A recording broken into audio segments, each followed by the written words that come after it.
자, 오늘은 제가 이제 전번주 수요일날 하다만 거, 무기경신임계, 마무리 하도록 할게요. 무기경신임계. 전번에 갑을병정까지 했고, 오늘은 이제 무기경신임계 할 겁니다.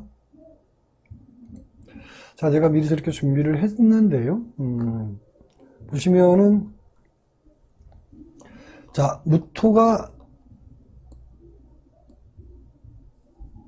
신금을 갖죠. 그래서 반음설기라고 그랬고요. 이 반음설기 해석은 여기에 있죠. 반음설기.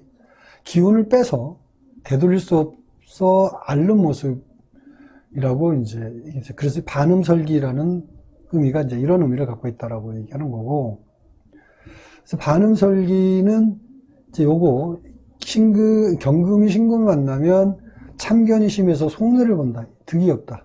이렇게 이제 얘기를 해놨죠. 일단은, 무토가 신금 보는 상관이기 때문에 안 좋다라고 얘기할 수도 있고요. 안 좋은 면도 있고요. 그러니까 같죠?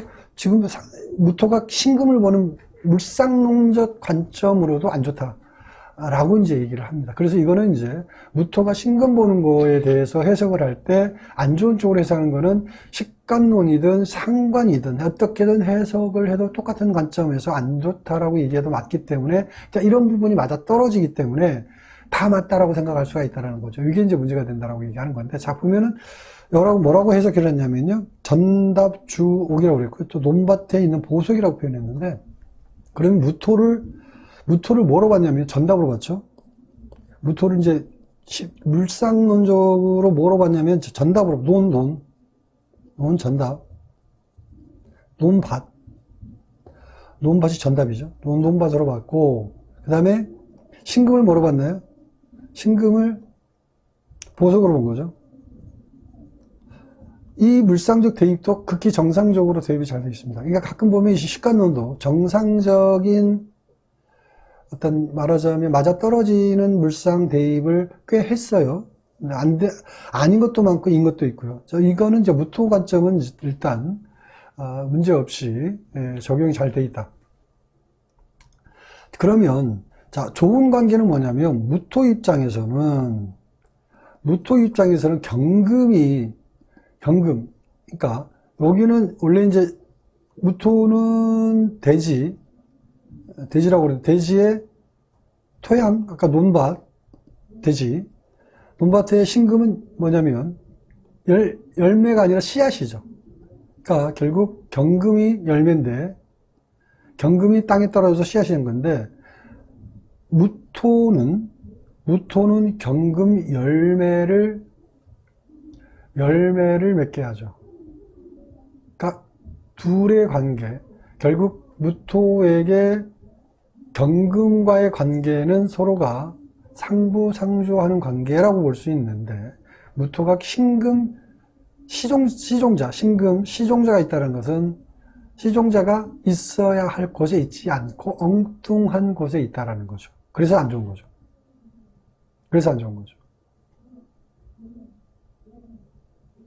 자, 그러니까 무토일간 입장에서 보면 신금을 갖고 있는다. 무토일간이 신금을 갖고 있는 사람으로 이제 본다. 그러니까 무토일간이 신금이 있다는 거 어떻게 해석을 하냐면,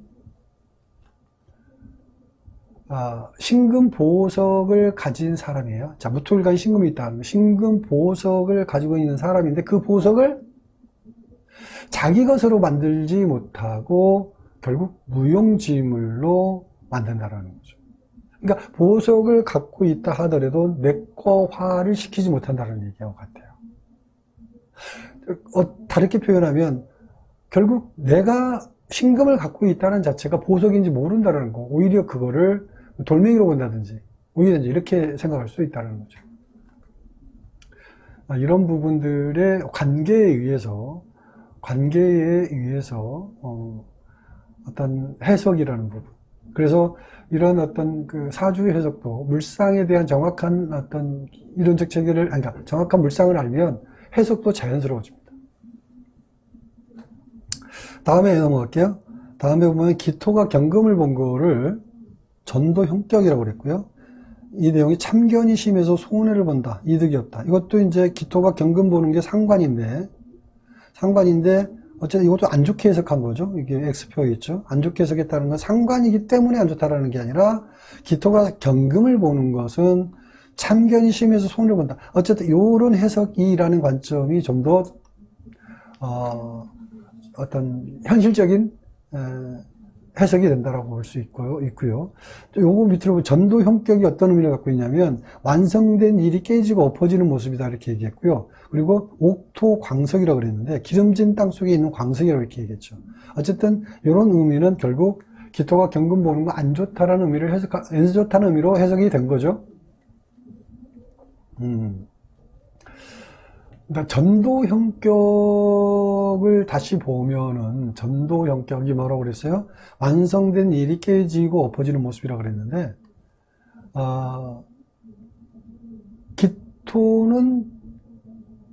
기토는 보온토, 그러니까 기토가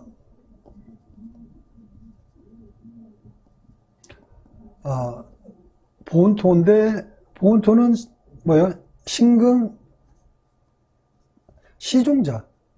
시종자를 보호하고 배양하는 일을 하는 게 기토죠. 그죠? 그런데 경금 열매를 만난 거니까, 그래서 전도 형격이 된 거라고 얘기합니다. 그러니까 이게 뭐냐면 완성된 일이 깨지고 엎어진다. 그러니까 결국 기토가 신금을 봤을 때, 시종자를 봤을 때 정상적인 일이 이루어지는데 빽했죠. 뒤로 빽한 거잖아요. 경금을 본 거잖아요. 경금을 본 거죠. 그러니까 시종자를 꺼내서 열매로 쓴다는 것 같은 거예요. 시종자를 꺼내서 열매로 쓴 거잖아요. 그럼 어떻게 된 거예요? 그냥 시감자 하려고 내는 걸 갖다 삶아먹는 것 같은 거죠. 그러면 내년에 다음 해에 심을 시종자가 사라진 것 같죠. 그러니까 완성된 일이 깨지고 엎어진다. 이런 의미를 해석될 수 있다라고 얘기하는 거죠. 다 된 밥에 코 빠뜨린 것과 같다. 이렇게 생각하시면 됩니다. 그래서 기토가 경금을 보는 것은 다 된 일을 뒤엎는다. 그래서 전도 형격이다. 적절한 표현이다라고 얘기할 수 있고요. 그러니까 그냥 단순하게 완성된 일이 깨지고 엎어진다 이런 어떤 이것만 가지고 생각하면 왜 이러지라는 생각을 해봐야 돼요. 이런 물상적인 대입에 의해서 정확한 해석이 될 수 있다는 거죠. 그러니까 공부를 할 때도 이렇게 좀 왜라는 부분을 항상 의심점을 가지고 분석해 볼 필요가 있습니다.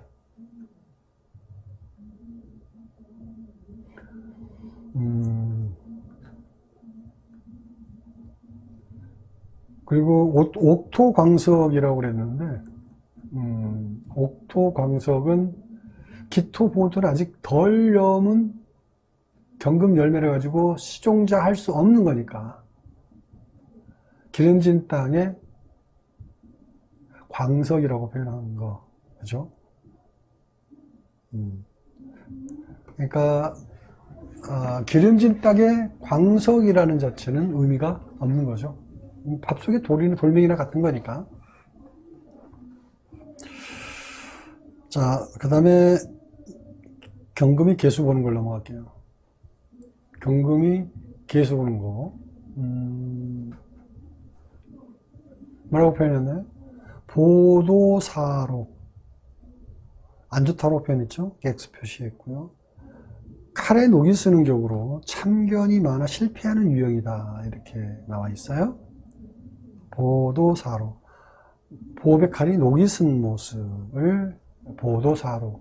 그러니까 경금이 개수를 보면 보호의 칼이 녹이 쓴다라는 표현으로서 아주 안 좋다라고 얘기를 해놨죠. 과연 맞는 모습일까?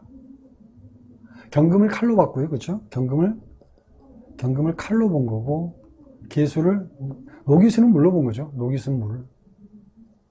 녹이 쓰는 물. 물론 이제 이게 상관이니까 아주 안 좋은 관계다라고 이제 볼 수 있죠. 뭐 이런 관점에서 이제 해석을 한 것 같은데, 네, 그렇지 않죠. 내용을 보면 자, 경금 열매가 이 경금이 개수를 보면, 이거는 안 맞는 내용이에요. 그러니까 결국 요 얘기는 틀린 내용이에요. 틀린 얘기를 한 거예요. 지금 제가 이걸 재해석을 하는 겁니다. 틀린 얘기 하는 거예요. 이거는 그러니까 식관론에서 이 얘기는 틀린 얘기 하는 거예요. 잘못된 얘기 하는 거예요. 근데 요거를 우리는 답습하고 있거든요. 근데 이런 얘기를 우리는 뭐라고 그럽니까? 물상을 적용하면서 경금이 개수 봤을 때 상관이니까 나쁘다라는 얘기를 한 것뿐만 아니라 경금이 개수 본 거에 대한 부분을 또 십관론으로도 이렇게 경금이 개수 보서 칼이 녹이 쓴다라는 표현을 하면서 굉장히 안 좋게 표현합니다. 안 맞다라는 거죠. 이런 표현들이 결국 운을 볼 때 잘못된 얘기를 하고 있다라는 얘기예요. 이런 부분들이 수정 보완되지 않으면 사주는 굉장히 엉뚱한 쪽으로, 그래서 문제가 많다라고 얘기하는 겁니다. 그래서 저번에 제가 올려드린 AI를 이길 수 있는 사주 공부가 필요합니다. 결국 중국 책에 나와 있는 얘기들을 가지고 공부하면 결국 AI도 똑같이 표현을 해요. 이런 나쁜 쪽으로 왜냐하면 기존에 나와 있는, 결국 기존에 어떤 식으로든 유튜브든 어디 나와 있는 내용들이 전부 이렇게 나와 있기 때문에 AI도 똑같이 이런 식으로 표현하게 되어 있습니다. 그래서 자, 경금 열매가 결국 뭘 봐서 공기중의 수분, 개수를 만난 거잖아요. 그죠? 공기중의 수분, 개수를 만난 거잖아요. 그러면 어떻게 됩니까? 경금 과일이 사실은 광택이 나는 거예요, 원래. 자, 낮에는 태양이 경금 열매에게 따뜻한 온도로 결실을 도와주죠. 그렇죠?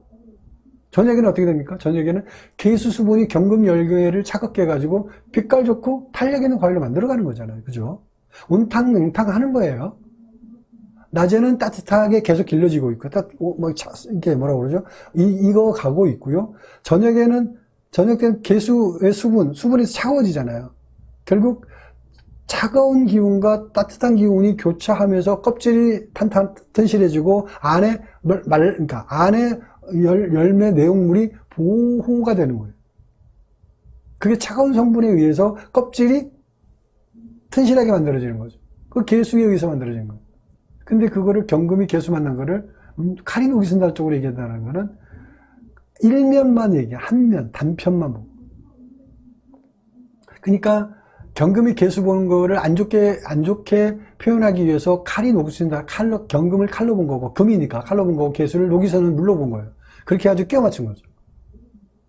그런 식의 중국 식관론이 전번에 이제 가불병정할 때도 이제 얘기한 부분도 있지만 그런 게 많아요. 이제 뭐 상관이라서 지금 상관만 이제 앞으로 뭐 정관 뭐 이런 거 다 보면요, 굉장히 문제 있는 내용들이 너무 많습니다.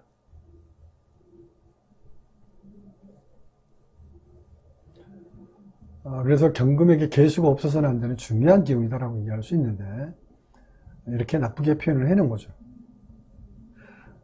그래서 둘의 관계가 상관이지만 안 좋은 관계가 아니라 좋은 관계다 라고 말씀을 드리는 겁니다. 신금을 볼게요. 신금 도세조국이라고 그랬죠. 아주 좋은 거죠. 상관이지만 아주 좋은 쪽으로 표현하는. 진인 재능을 충분히 발휘하고 총명하다. 매사에 순종. 결국 뭐냐면, 자, 식관론에서도 신금이 개수 보는 상관을 좋다고 표현하는 거예요. 원래 이 좋은 게 맞아요. 근데 상관이라서 신금이 임수 보니까 상관이 안 좋다고 얘기하는 자체가 또 문제가 있다라는 얘기죠. 그래서 십성으로 보면 안 된다는 거예요. 십성으로 사주 보는 건 굉장히 문제 있다. 제가 여러분들한테 계속 지금까지 십성으로 사주 보지 말라고 여러 번 얘기했고요. 십성으로 표현한 부분이 문제가 많다는 걸 여러 번 얘기를 했기 때문에 그걸 증명시키기 위해서 사실은 잠깐 이런 어떤 제가 지금까지 얘기했던 거에 대한 검증하는 시간의 개념으로 저는 여러분들한테 이런 이론적 체계를 설명을 하는 겁니다. 이거는 전번에도 얘기했지만 해당 문화 강의 때 강의한 내용이에요. 해당 문화 강의 때 강의한 내용인데 여러분들한테 맛보기로 보여주는 겁니다. 그러니까 사주를 볼 때 이렇게 문제를 안고 있는 부분을 수정 보완하지 않고 학습하지 않고 연구해 보지 않고 그대로 답습하는 형태로 사주 공부하는 거는 정말 그러니까 사주 공부하는 사람한테 문제가 많은 거예요. 왜 그대로 받아들이냐는 거죠. 중국 책이 무슨 진리인 양 받아들인다는 거예요. 잘못된 부분은 수정 보완해 가지고 그거를 고칠 건 고쳐야 되는 거예요. 옛날 사람들 거 다 옳다? 말도 안 되는 얘기죠. 옛날 사람이 한 건 다 진리다? 말도 안 되는 얘기.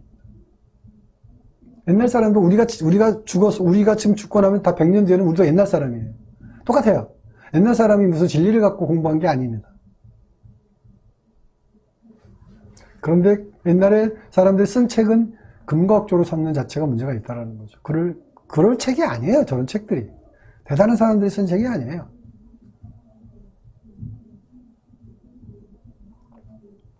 자, 도세주옥이 이제 신금이 임수를 봤을 때라고 하는데, 그래서 도세주옥, 뭐라고 했어요? 보석을 물로 씻어내는 모습. 주옥 강출. 보석을 강에서 꺼내는 모습. 이렇게 이제 표현을 해놨죠. 신금이 임수를 보는 거. 신금을 보석으로 봤고, 임수를 깨끗한 물, 또 강으로 본 거죠. 십성은 상관이니까 안 좋은 거지만 물상으로 보니까 좋다라는 거죠. 자, 음양법 관점에 자세히 해석을 해보면요. 자, 신금 뭐라고 했죠? 시종자죠. 신금 시종자가 임수는 뭐예요? 만물을 길러내는 배양수와 같은 거예요. 배양수.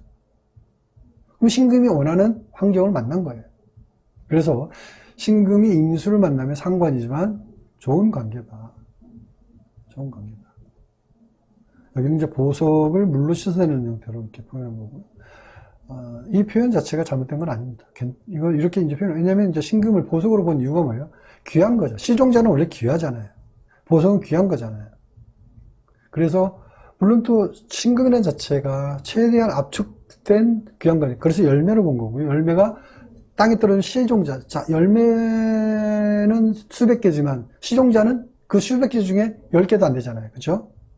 그래서 선출된 그 중에서 열매 중에서 뽑힌 자가 선수로 뽑힌 거예요. 선수로. 그렇죠? 그래서 귀한 거잖아요. 보석은 귀한 거고. 막 이런 식으로 다 해서가 다 일맥상통하는 거예요. 시종자가 보석이가 뭐가 일맥상통합니까? 라고 의문점을 가질 수가 있는데, 그렇게 표현하면 똑같은 개념인 거죠.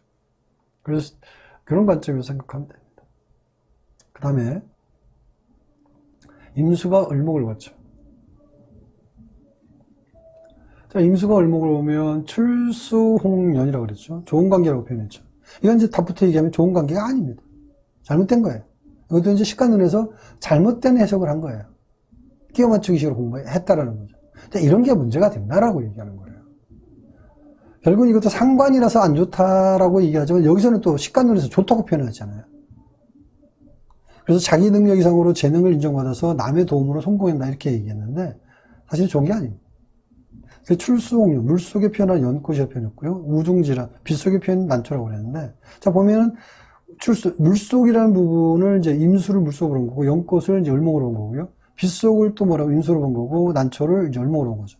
자, 이런 대입이란 그럴싸하죠. 이게 현혹되기 쉬운 어떤 물상 대입이에요. 자, 임수를 물속으로 보고 빗속으로 본 거는요, 그럴싸하잖아요. 맞아 떨어지는 것처럼 보여요. 하지만, 물속이나 빗속은 결국 뭐예요? 요거는 임수가 아니라 개수예요. 개수. 난초나 연꽃하고 임수하고는 거리상으로 만날 수, 환경, 시간과 공간 개념에서 만날 수 없는 관계예요. 근데 여기서 어떻게 표현했나요? 임수가 을목을 본 거는 자연스럽게 서로 매칭이 되는 관계. 자연스럽게 둘이 매칭이 되는 관계로 지금 표현하고 있잖아요. 여기 잘못된 거거든요. 근데 그냥 또 언뜻 보면 어떻게 되죠? 언뜻 보니까 맞아 떨어져 보이잖아요. 이게 현혹시키는 거예요, 이게. 교묘하게 현혹되게 돼 있어요. 이게 안 속아 넘어갈 사람이 어디 있겠어요? 임수가 물이고, 연꽃이, 을목은 꽃인데, 그냥 넘어가는 거예요. 근데 이걸 의심 없이 받아들인다는 거죠. 이걸 그대로 답습하게 돼 있고, 그래서 임수가 을목 보는 거 굉장히 좋게 표현한다는 부분이죠. 그렇지 않습니다. 그래서 임수는 연꽃을 길러내는 물이나 비가 될 수 없습니다. 그건 개수다, 개수. 물상 대입이 잘못됐다. 이게 바로 중국 식간론이다. 라고 얘기하는 거죠. 자, 다음에, 요거, 개수가 간목을 본 거죠. 양류, 간목. 이것도 좋게 표현했잖아요. 그 답부터 얘기하면요. 잘못된 이게 좋은 게 아니에요. 답부터 얘기하면. 그래서 이제 뭐라고 표현해? 좋게 표현했으니 좋게 얘기하겠죠? 동그라미 쳐놨으니까 좋게 얘기하겠죠? 내가 동그라미 친 게 아니고요. 식간론이 이렇게 나와 있기 때문에 좋게 표현된 거예요. 표현 능력이 탁월하고 지능이 높아 재능을 인정받는다. 쟤는 인정받을 수 있겠지만 좋은 관계는 아니라는 거죠. 물론 좋게 쓰일 수는 있어요. 하지만 항상 문제를 일으키는 형태로서 좋게 쓰이는 거죠. 결과적으로 어느 시점적으로는 좋을 수 있지만 시간이 지나면서 결국 안 좋은 쪽으로 결국 발현이 되는 거예요.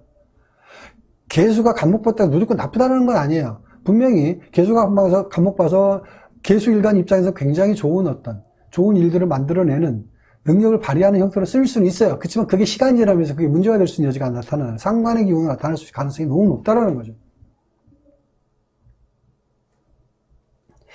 양류, 감류가 뭐냐면 버드나무의 이슬비가 내리는 현상이다. 버드나무의 이슬비 내리는 게 너무 기가 막힌 거죠. 기가 막힌 거죠. 근데 그렇게 기가 막히게 표현하는, 이게 이제 물상 대입을 잘못한 거라는 거죠.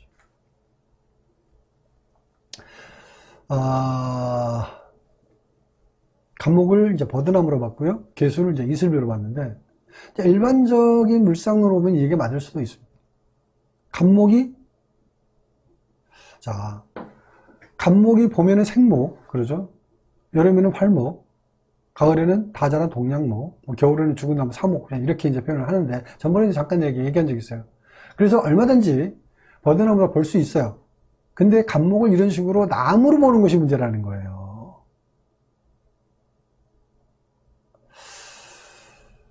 그러니까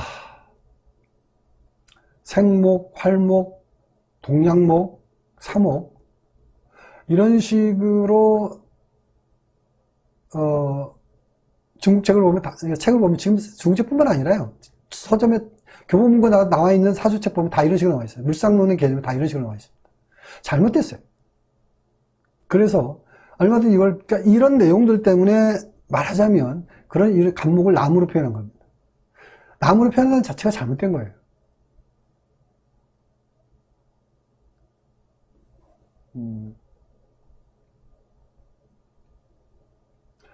그래서 음양권으로 보면요. 개수는 공기적인 수분입니다. 그렇죠?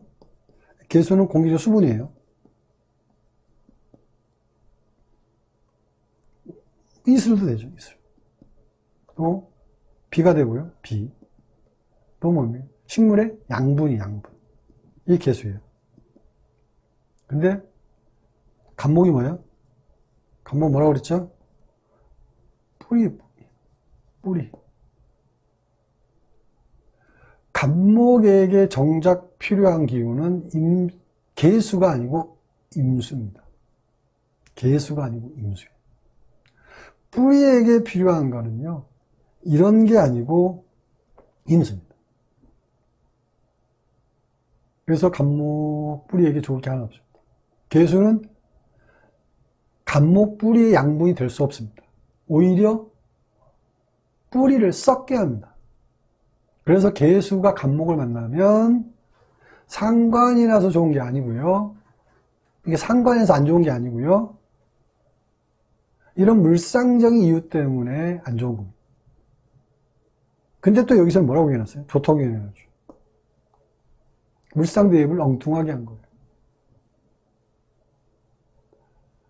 그래서 식감론이 아주 문제가 많은 이론이다 라는 거를 전번 시간과 이번 시간에 상관을 통해서 여러분들에게 맛보기식으로 얘기를 좀 해드렸습니다. 이게 바로 중국에서 들여온 물상론이다라는 거. 잘못된 이론입니다. 의심 없이 무조건 받아들이는 것은 사주학습에 도움이 되지 않습니다. 자, 오늘 상관에 대한 얘기 오늘 마무리 하고요. 다음에는 이제 제가 어떤 걸 하든 준비해가지고 또 이제 오늘 상관에 대한 얘기 했으니까 예를 들어서 식신을 하든 평관을 하든 정인을 하든 그건 제가 정리해서 수요일이든 아니면 다음 주에 또 이런 식으로 식관론에 대한 강의를 가지고 물상을 좀 적용하는 관점에서 학습을 해 보도록 하겠습니다. 자, 이제는 사주로 검증하는 시간으로 할게요. 검증. 사주로서 이제 풀면서 왜, 그리고 그러니까 상관이 있는 사주 가지고 하겠습니다. 자, 들어오신 분 중에서 사주에 상관이 있다. 그러면, 오픈해 주시면 제가 분석해 드릴게요. 좋은 시간이에요. 여러분들이 어디를 가서도 해담이 적용하는 사주 간법으로 들을 수 있는 기회는 없습니다. 해담만이 할 수 있어요. 해담의 간법이니까 당연히 해담만이 할 수 있겠죠. 물론 또 저한테 배우신 분들한테 찾아가도 저하고 똑같은 얘기 할 겁니다. 저는 그 어떤 거 하나 감춤 없이 다 100% 오픈해서 강의를 해드렸기 때문에 저하고 똑같은 얘기 할 겁니다. 비법은 원래 너무 간단하고 쉬워서 제가 알고 있는 비법은 저한테 배우신 분들은 다 알고 있습니다. 제가 다 오픈해 드렸거든요.